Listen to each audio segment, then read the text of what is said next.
Bonjour, je suis Charlotte Apieto, la fondatrice de Postadem et je fais cette vidéo pour répondre à la question comment expliquer sa reconversion à un recruteur.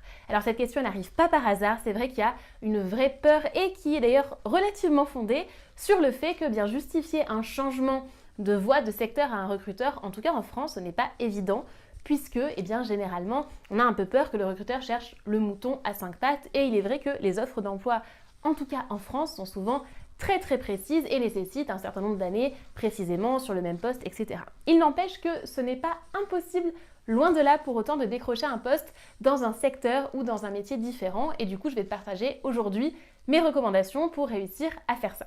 Alors il y a deux mots d'ordre à garder en tête, c'est la cohérence et c'est la pertinence de ce que tu vas pouvoir expliquer au recruteur. Et donc ça fonctionne aussi bien pour les outils de candidature en amont, donc le CV et la lettre de motivation, que lors de l'entretien ou des rencontres réseau que tu pourras faire. Alors, la première chose, c'est d'expliquer la reconversion, d'expliquer en tout cas le changement de voie et de ne pas s'en cacher, de ne pas en avoir honte. Parce que souvent, on peut un petit peu se dévaloriser soi-même et ne pas tellement oser en parler alors qu'il faut être totalement transparent là-dessus. La seule nuance, c'est qu'il faut être transparent sur la partie positive. Donc, ma première recommandation, c'est vraiment de justifier la décision d'avoir changé, de chercher autre chose, mais basée uniquement sur les arguments positifs plutôt que de dénigrer ce qui a été fait par le passé, que ce soit l'entreprise, que ce soit le poste, les études, etc. Plutôt que de dire, bah voilà, je n'aimais pas ça, ça, ça et ça, et c'est pour ça que je change de voie. Non, on va plutôt dire, voilà ce que j'ai fait avant, c'était super, mais il me manquait ça et je suis venue le chercher dans mon projet actuel. Donc voilà aujourd'hui pourquoi je choisis ce projet. C'est parce que ça va m'apporter tel point de positif. Donc vraiment oublier la critique dans l'argumentaire et être uniquement sur le positif du futur. Donc ça c'est vraiment extrêmement important parce que pour avoir été dans le recrutement, je sais que très souvent les candidats ont tendance à le justifier par un rejet de ce qui s'est passé avant et c'est vraiment pas l'objectif de ce qu'on veut faire ici. Du coup c'est vraiment de travailler ton storytelling, donc la manière dont tu racontes ton histoire, de la raconter de manière positive. Le deuxième point, c'est de ne pas te dévaloriser toi-même parce que tu débutes. Et ça aussi, on a tous tendance à le faire. C'est que comme on n'a pas totalement confiance, on veut se justifier un petit peu de notre côté débutant et on insiste beaucoup sur ce côté débutant. Non, au contraire, tu vas te servir vraiment de ce que tu as fait avant pour en valoriser ta différence, pour valoriser ce que tu as fait. Et donc la question à te poser, plutôt que de te dire est-ce que je vais arriver à décrocher ce poste? Non, c'est plutôt en quoi mon passé, il peut m'être utile pour mon futur projet, d'accord? En quoi ça peut être une force pour le futur projet?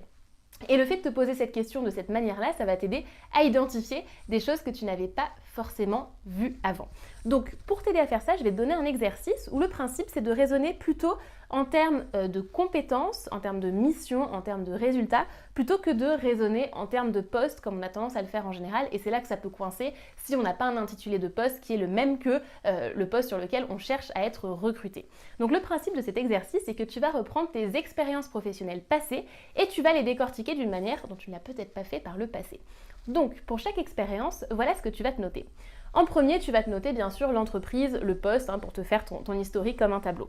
Ensuite, tu vas te noter la mission du poste. Donc, c'était quoi la mission, l'objectif principal du poste? Ensuite, tu vas te noter l'enjeu, la difficulté majeure que tu rencontrais pour atteindre l'objectif de ce poste. À partir de là, cette difficulté, quelle solution et quelle action tu as mis en place pour résoudre cette difficulté et du coup, quels résultats tu as obtenus, des résultats les plus concrets possibles. Et enfin, à partir de là, quelles sont les compétences que tu as développées, que tu as acquises grâce à cette expérience. Alors, je vais te donner un exemple. Donc, je me suis noté un exemple pour pouvoir l'illustrer. Admettons que tu sois RH, donc tu travailles dans les ressources humaines et que tu veuilles te reconvertir à un poste plutôt de commercial. Qu'est-ce que tu peux valoriser par exemple? Alors c'est un exemple fictif que je te donne, mais admettons que tu aies dû en interne développer un programme de mobilité interne, donc d'avoir des salariés qui peuvent avoir une mobilité en interne, donc changer de poste en interne. Autant prendre un exemple qui est dans notre thématique du jour. Ce que tu pourrais vendre dans ces cas-là aux recruteurs, on est toujours dans la vente puisqu'on est sur un poste en plus de commercial, c'est d'avoir réussi à vendre ce projet en interne. Donc tu peux te dire, tu peux dire en tout cas aux recruteurs, la difficulté de ce poste, de cette mission, c'est que les managers de service n'étaient pas du tout partants pour ce programme-là parce qu'ils voyaient ça comme quelque chose de complexe à mettre en place, que ça allait leur prendre du temps et qu'ils n'en voyaient pas forcément l'utilité. Donc la difficulté, ça va être ça. Du coup, à partir de là, qu'est-ce que tu as mis en place comme solution, comme action? Donc là aussi, exemple fictif, eh bien ça a été de valoriser le programme en ayant un vrai argumentaire pour montrer l'impact positif que ça aurait aussi pour les différents services et pour les managers. Deuxième chose mise en place, ça peut être d'avoir par exemple organisé un système de réunions courtes et efficaces avec les managers de service pour implémenter ce programme rapidement. Troisième action fictive que tu peux avoir mis en place, c'est d'avoir testé ce programme-là avec 3 salariés pour tester la mobilité interne avec 3 personnes. Et ce que tu peux dire, c'est que le résultat obtenu, c'est que le programme a été validé et que du coup, pendant l'année écoulée, il y a eu 25 mobilités en interne. À partir de là, les compétences développées, c'est quoi? C'est des compétences en négociation, des compétences en vente, les clients internes étant donc les managers, et aussi le suivi des clients internes, donc les managers, mais aussi les salariés.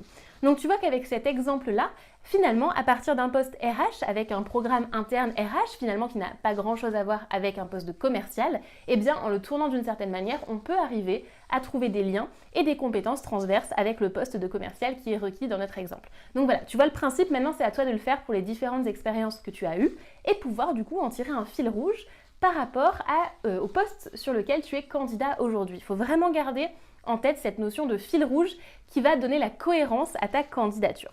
Ces arguments-là, donc, ils doivent être visibles aussi bien dans la lettre de motivation qu'à l'oral, et c'est ça qui va t'aider du coup à dépasser le stade du mouton à 5 pattes que le recruteur cherche en général. Si jamais tu rencontres des difficultés, quelques recommandations pour la route aussi, déjà c'est de cibler des entreprises qui sont davantage ouvertes aux profils entre guillemets atypiques, en tout cas qui sont ouvertes à des profils un petit peu différents, qui viennent d'autres domaines. Ça peut être des entreprises un petit peu plus petites aussi, qui peuvent être plus flexibles là-dessus. Deuxième recommandation que je peux te faire aussi, c'est de postuler directement auprès des entreprises qui t'intéressent avec des candidatures spontanées, où du coup tu ne rentres pas forcément dans le profil d'un poste où il y a déjà une annonce qui a été postée, et donc tu vas pouvoir jouer encore plus sur le storytelling, donc sur l'histoire que tu racontes de toi-même. Et enfin, ma dernière recommandation clé dans la recherche d'emploi, c'est de capitaliser sur le réseau, sur les relations que tu as déjà. On a aussi souvent tendance à minimiser le réseau qu'on a, mais en réalité, les collègues, anciens partenaires de travail, rencontres sur des salons, etc., ou même anciens camarades d'école, c'est des personnes qui vont pouvoir aussi relayer l'information, qui vont pouvoir aussi te donner des idées, des contacts, un retour sur ton projet, et donc c'est ça qui va aussi petit à petit t'aider à décrocher le poste que tu recherches, donc en capitalisant sur le réseau et pas uniquement sur la réponse à annonce.